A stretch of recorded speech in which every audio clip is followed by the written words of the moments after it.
Magandang araw po sa inyong lahat, mga minamahal kong mga kapatid sa Panginoon. Ito po ang inyong lingkod, si Pastor Ruel Camia po. Mula po dito sa Winnipeg, Manitoba, Canada, bumabati sa inyo ng isang magandang araw dito po sa Tinig ng Pag-asa. Araw po muli ng Lunes ngayon, November 27. Bago po ang lahat, gusto kong batiin yung aking kapatid, yung sumunod po sa akin, si Lando, ng happy birthday. Bukas naman po yung kanyang asawa, si Juliet. Yan, yung aking hipag. Happy birthday sa inyong mag-asawa. Sa araw pong ito ay muli tayong mag-aaral ng salita ng Diyos at dadalahin ko po kayo sa ating pong topic for today, God gives the growth. Hango po ito sa aklat po ng Marcos chapter 4, 26 to 29. So ito po ay maikling istorya that is found in the Gospel of Mark. Ito po ay located after the parable of the sower. Kung pamilyar po kayo doon sa parabola ng mga hasik, at ito po yung kasunod noon. At I hope and my aim is to bring encouragement to us. Alam niyo yung parable of the sower or yung parabola ng mga hasik demonstrates the importance of the quality of the soil. Mahalaga yung quality ng babagsakan noong binhi. Meron pong binhing bumagsak sa batuhan. Alam naman natin nangyari, hindi naman sumibol yun. Bato no? So meron pong sa tabing daan, sumibol pero mabilis lang kinain ng mga ibon na wala. Meron pong bumagsak po sa dawagan, yung po yung mga maraming mga mapanirang damo at wala rin pong nangyari, ininis po ng damo yon. Pero meron pong bumagsak sa mabuting lupa at ito po ang namunga ng marami. And this parable shows the power of the seed itself. Kahit nga po minsan doon sa tabing daan na kung saan sa dawagan kung saan maraming mapanirang damo, pinipilit pa rin nung binhi na mabuhay. Nagagawa pa rin nung binhi na sumibol. That is how powerful the seed.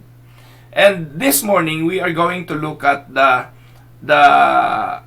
story on Mark chapter 4, 26 to 29.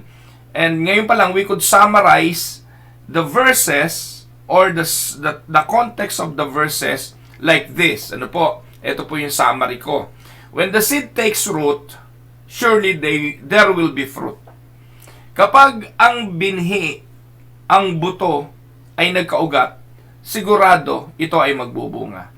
We might not know how God works, but we know that God is working. Yun po yung conclusion ko rito. Pero nakakatuwa ka naman, Pastor Ruel. Simula pa lang, kino-conclude mo na. Sapagkat nais ko po na maintindihan ninyo kung ano yung intensyon ng ating pag-aaral ngayon. So, dadalhin ko na po kayo sa verses at atin po itong basahin. Mark chapter 4, 26 to 29. Ganito po ang sinasabi. Ito po sa New International Version. He also said, this is what the kingdom of God is like. A man scatters seed on the ground. Night and day, whether he sleeps or gets up, the seed sprouts and grows, though he does not know how. All by itself, the soil produces grain. First the stalk, then the head, then the full kernel in the head. As soon as the grain is ripe, he puts the sickle to it, because the harvest has come. Pagpalain nawa ng Panginoon ang pagkabasang ito ng kanyang banal na salita na sa umagang ito'y ating pagbubulayan. Sa mga talata pong ating binasa, I can see two main encouragement in this passage. Nanawa ay magbigay sa atin ng magandang paalala. Una, we can sow but we cannot make the seed grow. Ayon sa verses 26 to 27. Second, growth is slow, but it will eventually show.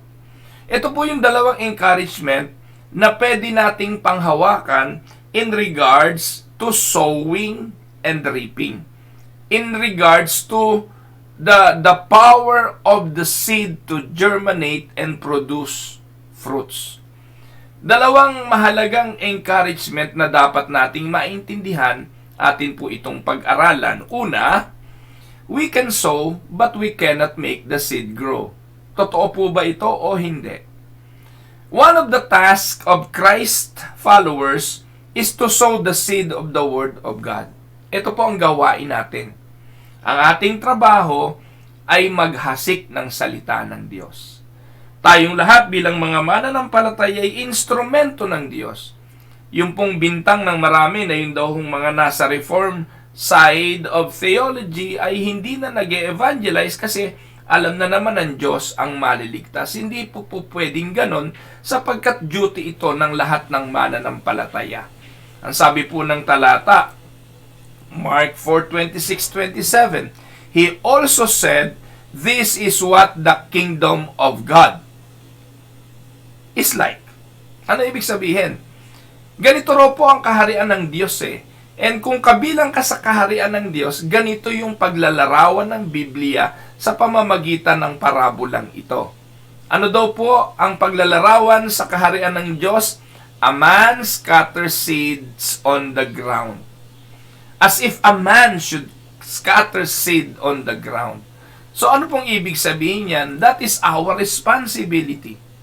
It is the duty of every part, those who belong to the kingdom, to scatter seed on the ground.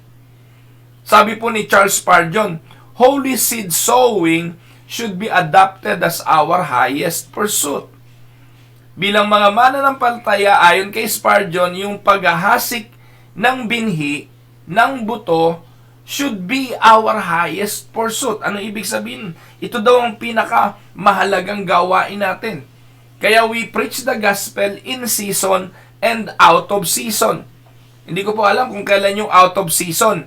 Pero inilalarawan lang po na ang pagtatanim kasi ay may panahon. May planting season at merong panahon ng hindi pagtatanim. Like dito sa Canada, may planting season dito. Imposible kang magtanim during winter time. Walang sisibol.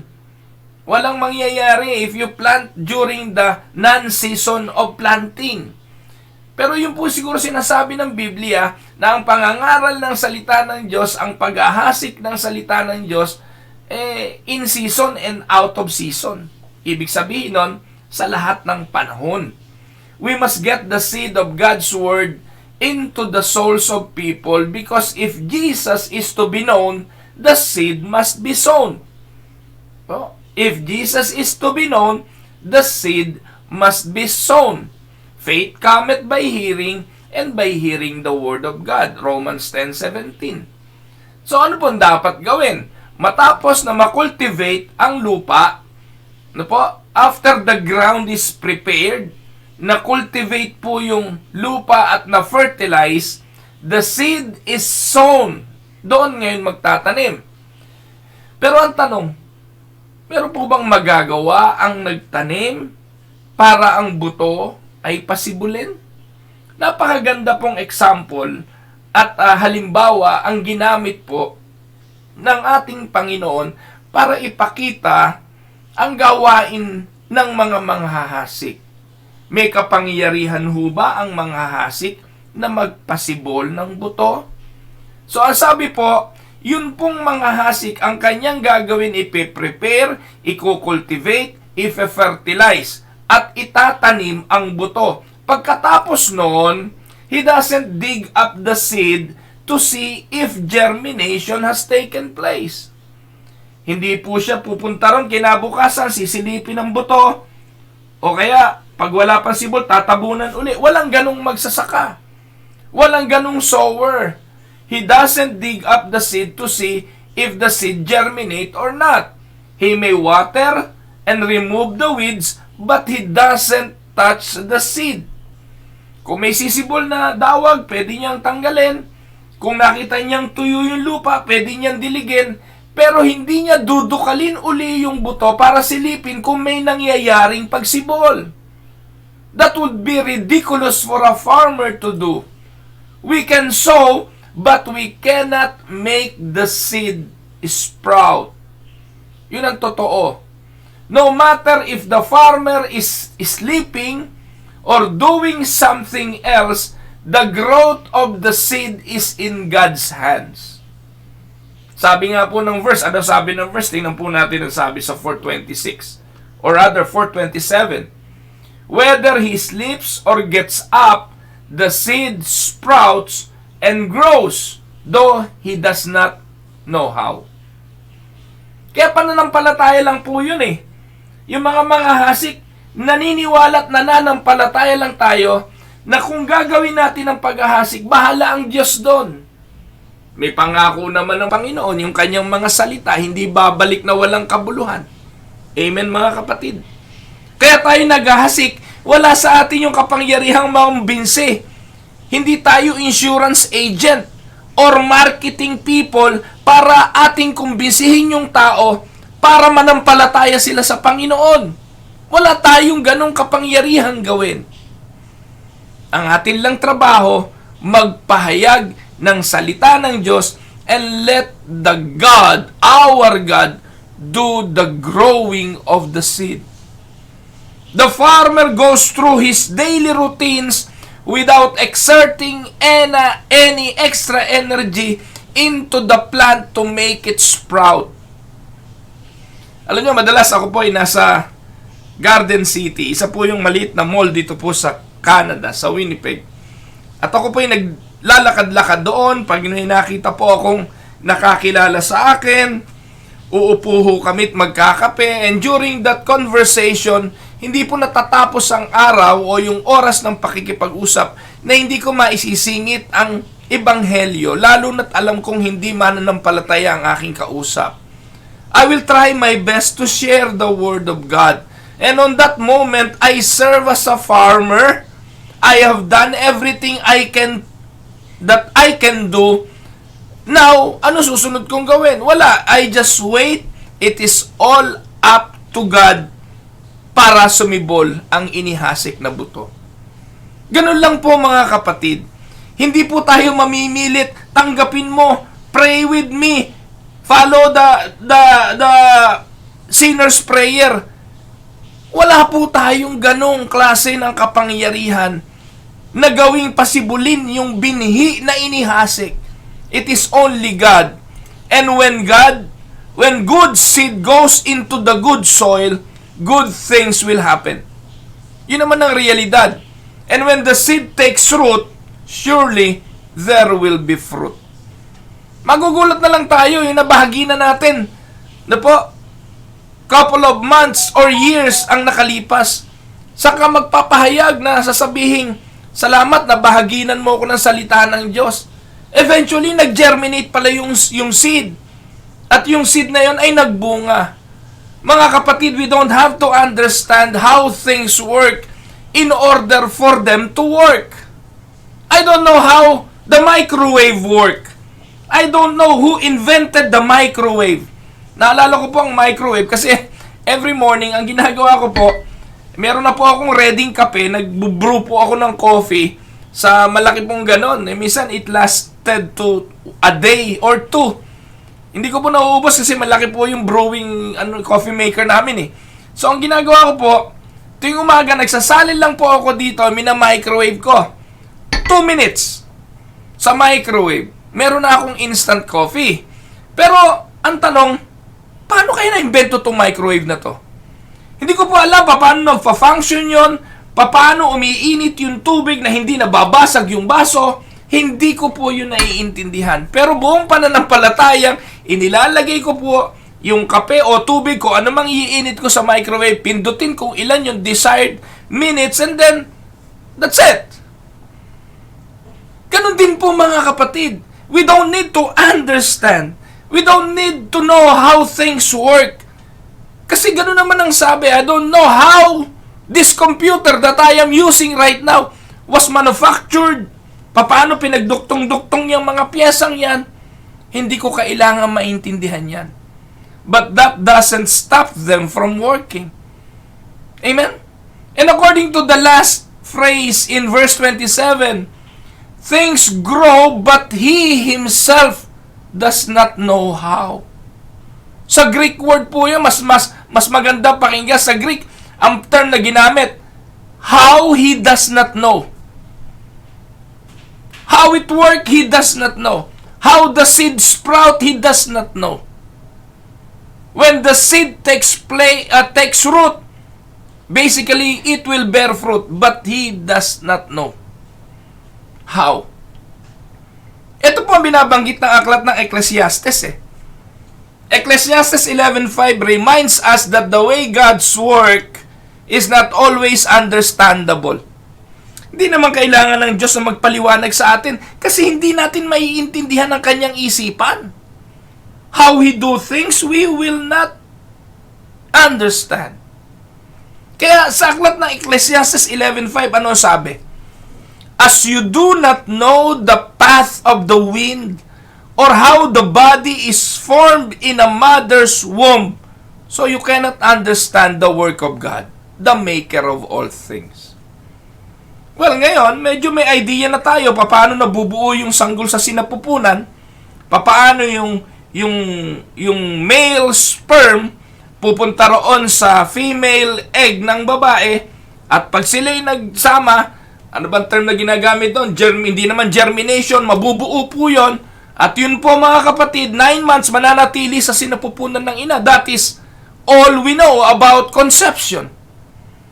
Pero yung paano iniingatan yun sa loob, paano kumakain yung sanggol, paano ito lumalaki, paano nadidevelop ang brain, paano humahaba ang kamay, nagkakaroon ng mga daliri, lahat yun mga kapatid, pagkilos lang ng isang makapangyarihan. And we don't fully understand those things. Sabi nga dyan you do not know the path of the wind. Alam ba natin ang ihip ng hangin? Yes, right now, nasusukat na po ng tao ang lakas ng hangin. Yung takbo ng hangin, meron na pong mga technology na gawin yon. Pero alam ba ng tao kung papaano patitigilin ang hangin? So, marami pong mga bagay na hindi natin naiintindihan. And, sabi nga po, the verse and many others reminds us that God is growing life and doing things in accordance to His perfect plan. Hindi natin naiintindihan. Minsan, I sometimes hear people say that they don't share Jesus with people because they think they don't know enough. Makinig po kayo mga kapatid. Our part is to sow. God's part is to make it grow. You don't need to understand. Ganon din po ang sinabi ng Panginoong Jesucristo kay Nicodemus. After establishing the necessity of the new birth, Jesus told Nicodemus that there's a sense of mystery about the work of the Spirit in regeneration. John chapter 3. Ano sabi dyan? Verse 7 and 8. You should not be surprised at my saying, you must be born again. The wind blows wherever it pleases. You hear its sound, but you cannot tell where it comes from or where it is going. So it is with everyone born of the Spirit. Si Jesus na nga mismo may sabi yung pagkakapanganak natin sa Espiritu, yung pagiging born again natin pagkilos siya ng Diyos, hindi natin kayang intindihin. Kaya yung mga pastor na nangangako na born again ka na ngayon dahil sumunod ka sa sinner's prayer, dahil nagtaas ka ng kamay. Naku mga kapatid, nagbibigay tayo ng false hope kasi hindi natin yan alam paano kumikilos. Ano po? So what's true in an agricultural setting is also true sa spiritual realm, sa spiritual world.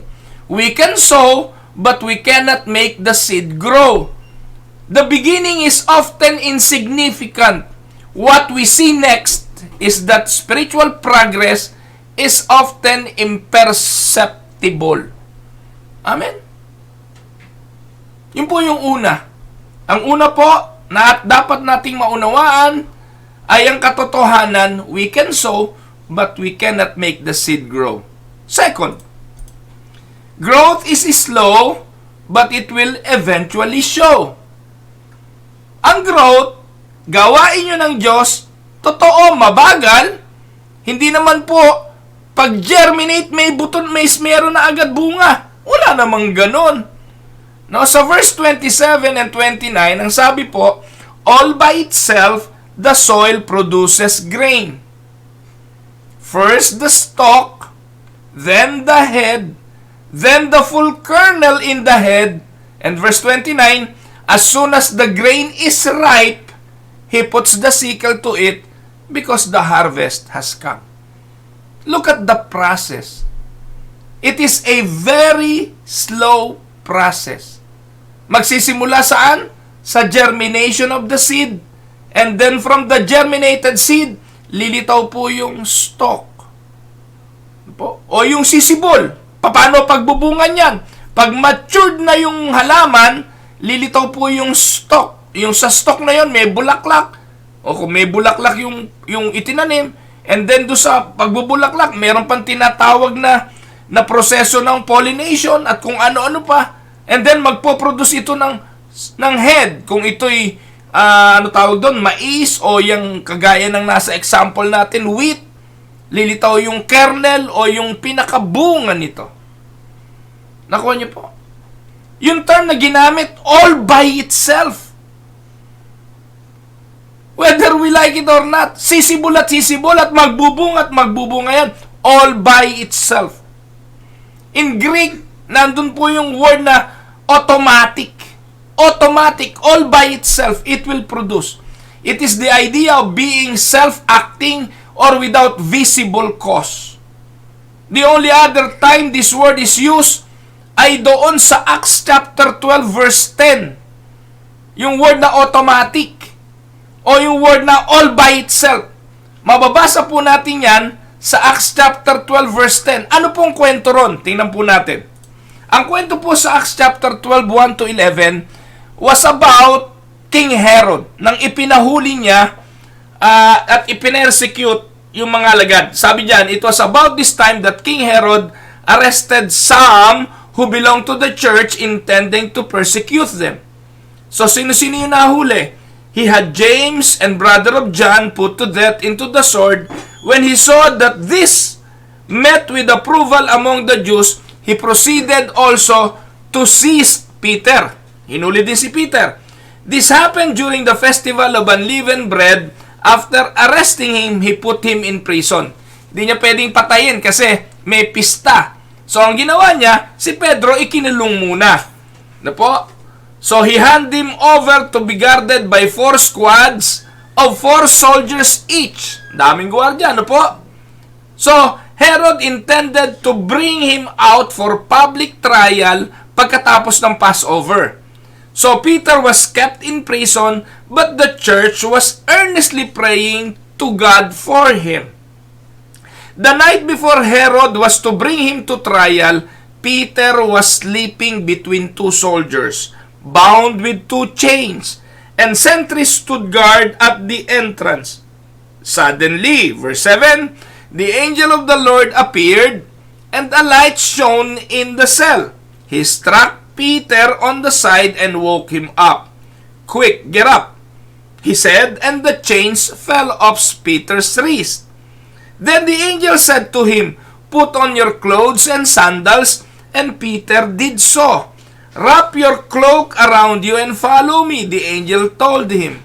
Peter followed him out of the prison, but he had no idea that what the angel was doing was really happening. He thought he was seeing a vision. Look at those words first. Walang kinalaman si Pedro sa nagaganap. Kasi nakatalaga na siya na kinabukasan, ihaharap po siya sa Sanhedrin at pagkatapos po nun, papatayin na rin siya. Katulad ng ginawa sa ibang mga alagad. Kaya at this point, yung nangyayaring nalaglag yung tanikala, nalaglag yung may liwanag sa selda, at pinagbibihis si Peter ng anghel. Akala niya lahat to panag-inip. Pero verse 10, ano sabi? They passed the first and second guards and came into the iron gate leading to the city. Ayan, ito yung term na by itself. It opened for them by itself and they went through it. So yung term na by itself na ginamit po doon sa proseso ng growth of the seed ay ito yung parallel ito yung ano tawag doon, the same instances where the word by itself or the word automatic was being used. Kung paano si Pedro walang ginawa para bumukas ang pinto ang bakal, na wala siyang ginawa kundi lumakad palabas ng pinto ang bakal, yung farmer na nagtanim ng seed, wala rin gagawin in order for the seed to grow. It will grow by itself automatically. Nakuha niyo po mga kapatid. So, hindi na po natin tatalakayin yung verse na yan. Ginamit ko lang po para ipakita na si Peter dumaan sa gate na yon. When they had walked the length of one street, suddenly, iniwanan na sila ng anghel. So basically, yung paglaya ni Peter, wala siyang kinalaman. It is all the work of God through the angel. Ang pagtatanim ng binhi at pagsibol nito, pati hanggang pagbubunga, lahat ay gawain ng Diyos. Amen? We cannot make seed grow. We cannot even explain how it grows. And this statement describes the organic growth that explodes underground, leading to impressive growth above. Amen? Just like the seed germinates out of sight, so too, the seed of the Word of God begins to grow before it will show. Sabi nga ni Martin Luther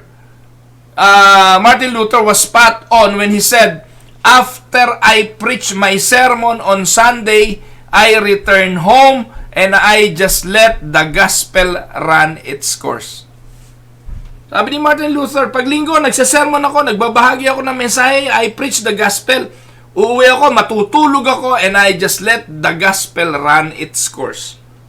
Because Martin Luther believed the gospel is powerful, it will do its works. Amen? So, I read recently that a seed that was buried in Egyptian tomb. Nabasa ko po ito sa napanood ko to sa National Geographic. Na kung saan meron silang nahukay na mga buto sa loob ng Egyptian tomb. Iba yung mga paraon nung araw sa Ehipto na inililibing po sila sa mga pyramid ng Egypt. Sinasamahan po nila yung kanilang paraon ng mga ginto, ng mga ng kayamanan, ng mga sundalo at kung ano-ano pa, because they believe na darating yung panahon bubuhayin ng Diyos yung mga paraon nila eh. At pag nabuhay ito, kailangan ng pera, kailangan ng sundalo, kailangan ng mag-aalaga sa kanya, pati mga alila. At nilalagyan nila ito ng mga grains, ng mga binhi, ng mga buto, na iniisip nila kung darating yung panahon na bubuhayin ulit ito, merong itatanim. So, nakahukay po sila ng ganon sa mga Egyptian tomb. Thousands of years later, nang kanila itong natagpuan. At alam nyo, ginawa ng mga farmers ng Egypt, sinubukan nilang magtanim ng ilan doon sa mga buto na nakuha nila, kung ano ito.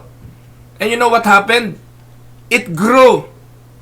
The seed, when they planted it on the ground, it grew. Why? Because there is life in the seed. There is still life in the seed. Dito po sa Canada, may planting season eh. Sandali lang, ang ikli. Minsan 2 to 3 months lang po eh. Kaya dito po, pagkawala ng yelo, bumaba, ang temperature po ay tumaas na, mga minus o mga plus 20 na po temperature, nagsisimula na po kami magtanim. Maaga ka nagtanim, maagang tataas yung halaman mo, maagang magmamature, maagang makakapamunga. The only danger, kapag biglang bumaba ulit temperature, patay yung halaman mo. O yung iba nababansot, hindi namumunga. Kaya napakalaking factor po ng nung klima. No po? So ang ginagawa ko po, para ako po ay magkaroon ng buto for the next season, yung pong mga unang bunga ng aking tanim, hindi ko po kinukuha yan. Whether beans, talong, sili, o okra, harabilya, kung ano man yan. Yung mga unang bunga, hinahayaan ko lang po yan sa puno. Ngayon, pag malapit na pong mag-winter, pinipitas ko na po yun. And that will be for next year plant. Sapat na po yung mga 2 to 3 months para maging binhi yun, maging mature. Ganon din po sa upo, patola, kalabasa. Ganon ang ginagawa. Kasi pag kinuha mo yon, wala ka nang magiging binhi for next year. Kasi kung ang ititira mo yung dulo, sa Pilipinas po kasi ganito ginagawa. Sa Pilipinas, ang ginagawang binhi, yung huling bunga. Kasi mahaba naman yung panahon, wala namang winter doon. Kaya yung huling bunga na yon, kukunin yon, itatabi, at yun po ilalagay. Lolo ko nung araw, madalas inilalagay sa mga lugar kung saan medyo naiinitan ng konti para matuyo. At yun po ay kukunin niya next year o sa next season para, o yung iba within that year. No, kasi wala naman nung tigil ang planting season sa Pilipinas eh. Pwede agad na kunin yung buto at itanim. Pero dito po, naglalaan kami ng panahon para po maitabi ang buto. May buto po na yon na akala natin patay na, akala natin tuyo na. Pero mga kapatid, kapag naitanim mo, magugulat ka, muli itong sisibol. Ito po yung sinasabi ni Peter sa 1 Peter 1:23, "For you have been born again, not of perishable seed, but of imperishable, through the living and enduring Word of God." While germination is spontaneous, growth is always gradual or slow. Ano sabi ng verse 28? First the blade, then the head, then after that, the full grain in the head. Look at the time-lapse presentation. Paano yung corn, yung ginamit natin kanina, yung wheat, ay nagpo-produce ng bunga. At makikita po natin, mamamangha tayo. Sa YouTube po, marami pong mga videos ng time-lapse mula sa pagtatanim. Makikita nyo, sisibol hanggang sa pagbubunga. Ang gagaling na po ng mga gumagawa ng videos ngayon eh. Na-i-video na po nila yung time-lapse mula sa buto, sa pagtatanim hanggang sa pagbubunga nito. At na-amaze po ako na manood ng ganong mga bagay sapagkat nakikita natin ang kapangyarihan ng buto na sumibol at mamunga. I don't know much about how corn grows, but here are some facts about how faith grows. Paano ba lumalago ang isang tao spiritually? 1. It's normal not to see immediate result from evangelism. Kapag nag-share tayo, normal yon. Minsan disappointed tayo, hindi raw tumanggap kay Lord, hindi raw sumunod sa sinner's prayer, hindi nagtaas ng kamay. Kaya madalas, ang pakiramdam natin sa preaching of the word ay failure because we always look at the result immediately. Mga kapatid, tandaan mo, hindi naman ikaw nangungumbinsi. Hindi ka naman marketing people o marketing person na ang imamarket mo ay si Jesus. Hindi ganon. Ang role lang natin mag-share. And we will let the Holy Spirit and God do the rest. No po? It is normal not to see immediate result from evangelism. Many Christians have given up on witnessing simply because they made an effort and didn't see any result. Remember that you may simply be the first in a long line of seed sowers before the person is saved. Minsan po mga kapatid, una ka lang, maaaring may pangalawa pa, may pangatlo pa. May ganun no po? Because the word is powerful and productive, we need to be patient. The great missionary to China, si Hudson Taylor, once said that there are 3 qualifications for missionaries. Listen to me. 3 qualifications for missionary. Number 1, patience. Number 2, patience. And the third, patience. So it is normal to not see immediate result. Kaya ang role natin mag-share, kapatid, mag-share. Kung ikay Christian, huwag kang titigil sa pag-share. Normal na minsan walang bunga, mabagal ang growth. Huwag kayong magpapaniwala doon sa mga pastor na kailangan magparami na magparami. Magpaparami ka, bakit? Diyos ka ba? Diyos ka ba na nagpo-produce ng growth? Diyos ka ba na nagbo-born again sa tao? Si Jesus na nga may sabi kay Nicodemus Umiihip ang hangin, di mo to alam kung saan galing, pero alam mo may hangin. Tanging yung taong binuhay ng Diyos, tanging yung taong niregenerate ng Diyos, ang makaalam na may nangyari sa buhay niya, may pagsibol ng pananampalataya, at merong pagbabagong naganap. Amen? Number 2, it's normal for a Christian to grow. O it's not normal for a Christian to grow. Ano ba sabi ko? It's normal for a Christian to grow. To say it another way, if you're not growing, then something is wrong. Kapag Christian ka, you will grow. Kapag regenerated na, you will grow.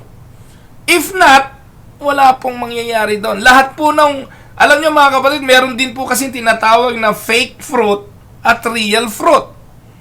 Ano po example ng mga fake fruit? Yan po yung sa Matthew 7:21. Nagsabi sa Panginoon, pagdating ng araw, lalapit sila kay Lord, Lord, nagpagaling kami, gumawa kami ng himala, ginawa namin ito sa pangalan mo, pero ano sabi ng Panginoon? Magsilayo kayo sa akin. Hindi ko kayo nakikilala. Mga mapaggawa ng katampalasanan. So those are the fake. Pero yung totoong Kristiyano, normally, they will grow. Amen? So if you are not growing, then something is wrong. Amen? Number 2. 3. Germination is spontaneous, but growth is not instantaneous. Yung pagkabuhay, spontaneous yan. That is the work of the Holy Spirit. Pero yung growth hanggang sa makarating sa ibabaw ng lupa, para makasibol at umangat at mag-mature, para tumaas at maging mature na magbubunga, hindi po yun madali. Apo? While some of us want to have microwave faith, where everything happens quickly. Gusto mong gumawa ng kape? Microwave. Gusto mong magpainit? Microwave. Yung anak ko nakagagawa ngayon ng cheesecake? Microwave. Nakaka-bake ng cake? Microwave. Noodles? Microwave. If you want to have a microwave faith, where everything happens quickly, the truth of the matter is that growth takes time. Growth takes time. Germination is spontaneous, but growth is not instantaneous. Fourth, growth is not always easy to measure. Hindi madaling sukatin ang growth. Minsan, madalas nating naririnig yan eh. Tagal-tagal mo ng Kristiyano, hanggang ngayon, ganyan ka pa rin. Kasi ang nagiging sukatan natin yan ng maturity, ng Christian growth, ay ano? Yung fruit. You shall know the tree by its fruit. Tama? Pero alam nyo, ang hirap sukatin kung ilang taon na. Ang hirap sukatin kung matured na. Ang hirap sukatin kung panahon na ba ito para magbunga. Kingdom growth is often detected only on a certain stages. Because we cannot always see change in our lives from day to day. Masusukat lang daw natin ang growth kapag nakita na natin na nagbubunga na ito ng tunay na bunga. And it's only then we can say, matured na to. Alam naman natin ang bunga ng Espiritu. May fruits ang Spirit eh, hindi po ba? At ang bunga nito, Galatians 5:22, no? Ang linaw naman doon, no po? I like the words of Brandon Heath, yung kanyang kanta, na I'm not who I was. No po? At doon po binabanggit na minsan na I wish you could see me now. I wish I could show you how. I am not who I was. That is the process of growth. 2 Peter 3:18, ano sabi ni Pedro? But grow in the grace and knowledge of our Lord and Savior Jesus Christ. Hindi po madaling sukatin ang growth. Kaya nga, ano ang dapat gawin? We need to be gracious with those who still need to grow. Maging mapagpasensya tayo. At patuloy po na manalangin para doon sa mga mabagal sa paglago. Yung mga bagong mananampalataya needs our love and support as they figure out how to live for Christ. And most of the time, it is messy. Some habits and some sin take long to overcome. Minsan naman tayo ganun din eh. Hindi madaling mapagtagumpayan ang mga bagay na dating nakasanayan at hindi madali ang paglago. But with time and the gentle discipleship of older believers, the plant sprouts and the plant matures. And when the plant matures, it bears fruits. Anong dapat gawin? Una, ikaw maging intentional about your own spiritual growth. Be intentional. How will you grow if you are not doing anything for you to grow? I'm not talking here, mga kapatid, of regenerating the seed. Buhay na po ang pinag-uusapan dito. Buhay na yung halaman. Po. At kung mananampalataya ka, buhay na. Ang pinag-uusapan natin ngayon dito ay ang pagmamature at pagbabunga. Paano natin ma-achieve? Be intentional. Kailangan ng halaman ay kumain ng tamang pagkain, masikatan ng tamang araw, madiligan ng tamang dilig, at eventually that plant will surely grow. And we grow when we want to grow. Or to say it another way, you are as close to God as you want to be. Maturity does not come from eating junk foods. And so it is with Christian growth. Ano kinakain natin? Sabi naman ng Bible, hindi nabubuhay ang tao sa tinapay lamang kundi sa bawat salitang lumalabas sa bibig ng Panginoon. If you want to grow, you will need to be intentional about it. You need to have the proper feeding of the Word of God. Reading of the Scripture on a daily basis. Praying, serving, attend, and participate in the Lord's Day during Sunday service. Or join the small group. Mag-aral ng Bible kasama ng ibang mga grupo ng mananampalataya. Share your faith. Love your neighbors. Find an accountability partners. Get rid of sin in your life. Change your friends. Practice the spiritual disciplines. So on and so forth. You need to be intentional about your own growth. And second, we need to help others grow. But ultimately, it is God who brings growth. Amen? Have you ever tried to help a person grow but because their heart wasn't onto it, nothing happened? Have you tried sharing the Word of God and yet no response? Alam niyo po mga kapatid, I do enjoyed preaching. I do enjoyed mentoring and discipleship, discipling others. And I take great comfort in the fact that it is God alone who brings growth. Yung magaang na trabaho sa akin, yung mahirap na trabaho na hindi ko naiintindihan sa Diyos. At totoo naman, madali naman mag-share eh. Nagiging mahirap lang ito kasi agad naghihintay ka ng resulta ng ginawa mo eh. Mga kapatid, yung resulta ng iyong ginawa, Diyos ang magpapatupad. Kasi ang hilig nating magtara, ang hilig nating magbilang ng ilan ang naligtas dahil sa atin. Mga kapatid, yung sinabi sa Book of Acts ng si Peter ay nag-preach at 3,000 ang naligtas, it is only to show us how powerful the message of the gospel. Hindi para gawin mo rin na kagaya ni Pedro ay magtala ka rin ng naligtas dahil sa iyo. It is the gospel. Peter was only the instrument. It is God who saves those 3,000 men. Minsan tayo, ang isipan natin, hahamunin ka pa ni pastor mo, ilan na ba nadala mo sa Panginoon? Mga kapatid, ako wala pang nadala sa Panginoon. Wala pa akong nadala sa Panginoon. Kung sinasabi po dating nag-preach ng gospel, marami na akong pagkakataong nakapag-preach, pero nadala ko sa Panginoon. Mga baka nalilimutan nyo, it is the Father who draws us to Christ. Sino nagdala? Sino nagdala sa Panginoon? Ang Ama, hindi ikaw. Kaya yayabang ng iba, ayan, nadala ko sa Panginoon yan. Ayan, nadala ko sa Panginoon yan.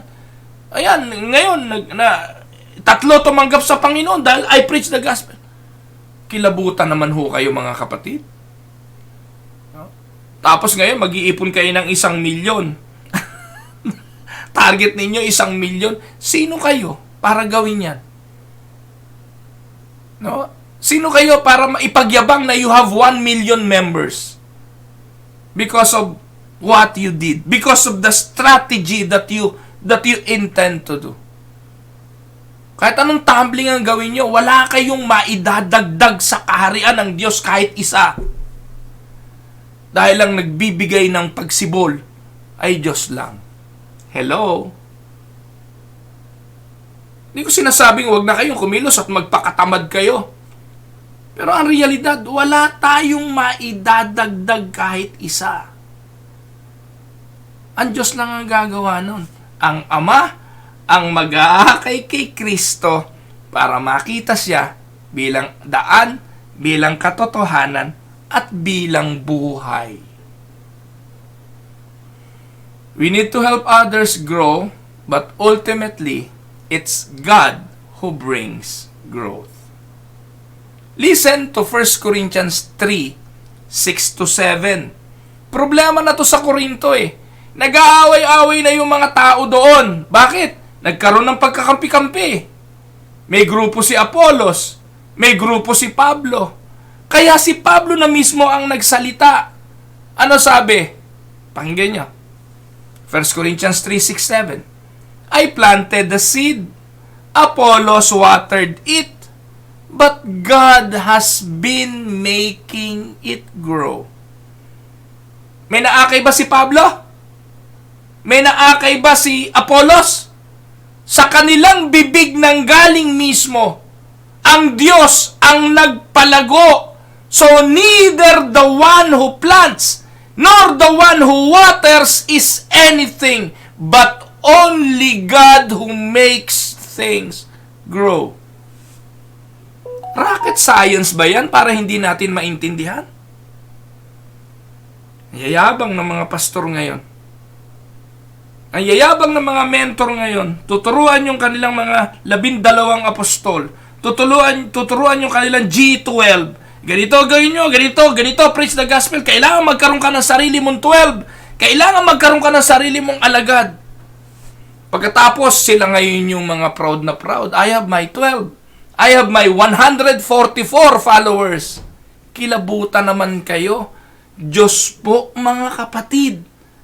Ano silbi? Ang sabi dyan, neither the one who plants, neither the one who waters is anything, but only God. Only God. It is God's providence, not the farmer's power that makes grain grow. Likewise, I cannot make people grow. Yes, maybe I can direct them to grow or direct them to God, but who will grow them? It is only God. Amen? So, anong dapat natin gawin? Maganda paalala ng Psalms 126 verse 5-6. Sabi diyan, those who sow with tears will reap with songs of joy. Those who go out weeping, carrying seed to sow, will return with songs of joy, carrying sheaves with them. Kailangan lang natin magtanim ng magtanim. Sow the seed, especially in your children, and wait patiently for it to sprout.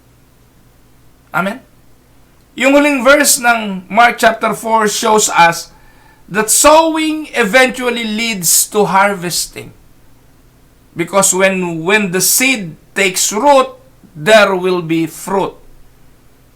Sabi po, when the grain ripens, immediately he puts in the sickle because the harvest has come. We sow. God is in charge of grow. And then we get to focus on what will show. Amen? If you are weary of sowing the seed and tired of the weeds, then you might want to memorize Galatians 6:9. Ano po ang sabi ng Galatians 6:9? Hindi ko na lang po nailagay sa ating PowerPoint. And let us not grow weary while doing good, for in due season we shall reap if we do not lose heart. Kaya yung napapagod na po kayo na parang walang nangyayaring bunga, parang walang nagiging resulta, paalalahanan tayo ng Galatians 6:9. Let us not grow weary while doing good, for in the due season we shall reap if we do not lose heart. Amen? Tandaan po natin, we cannot see what God is doing, working behind the scene and beneath the soil of heart to bring souls to Himself. Di natin alam ang pagkilos ng Diyos. Magugulat na lang tayo. Mga hindi natin inaasahan, magiging mananampalataya na ngayon eh. Sa akin po, walang naniniwalang magpapastor ako eh. Maging ang mga magulang ko eh, diniscourage akong magpastor eh. Walang naniniwalang magiging lingkod ako ng Diyos. At ganun din tayo. May mga taong hindi natin inaakala na pwede palang buhayin ng Diyos, mag-mature at magbunga. Amen? So the Word at work in the world. We don't spend near enough time celebrating what God's Word is doing around the world kasi ang tingin natin, ang mundo, pasama ng pasama, walang nangyayaring pagbubunga. But in spite of that, wag nating kalimutan, God is on the move and His harvest is coming. Let us be honest. Sometimes we can feel like the world is winning, but actually, the Word of God is winning. Sometimes we think that the world is on the advantage, but do not lose heart. The Word of God is powerful, and the Word is still winning. Ano po sabi ng John 4? Ito po yung huling talata na gusto kong sabihin. Don't you have a saying, it's still 4 months until harvest? I tell you, open your eyes and look at the fields. They are ripe for harvest. Friends, mga kapatid, the harvest is here. It's inevitable. It is an exciting time right now. God does His work silently, slowly, and yet He does it surely. Sabi po ng Matthew 24:14, and this gospel, the Word of God, the gospel of the kingdom, will be preached in all the world as a witness to all the nations, and then the end will come. Tandaan po ninyo, sabi ni Isaiah 61:11, for as the earth brings forth its bud, as the garden causes the things that are sown in it to spring forth, so the Lord God will cause righteousness and praise to spring forth before all the nation. The harvest is ripe. Kaya kailangan ngayon ay marami ng mga ani. Hinuhuli na hinaharvest na lamang po natin. Tinatawag na lamang po natin yung mga ililigtas ng Diyos. Amen? Ito po ang inyong lingkod, si Pastor Ruel, mula po dito sa Winnipeg, Manitoba, Canada, para po sa Tinig ng Pag-asa.